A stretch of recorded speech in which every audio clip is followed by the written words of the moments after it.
நல்லதே நடக்கும்.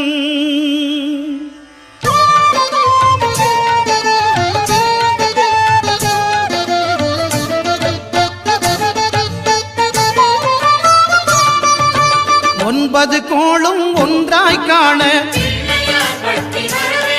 அங்கு கற்பகம் என்னும் கடவுளின் மெய்யில்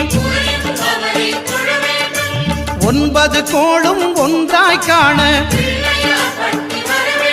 அங்கு கற்பகம் என்னும் கடவுளின் மெய்யில்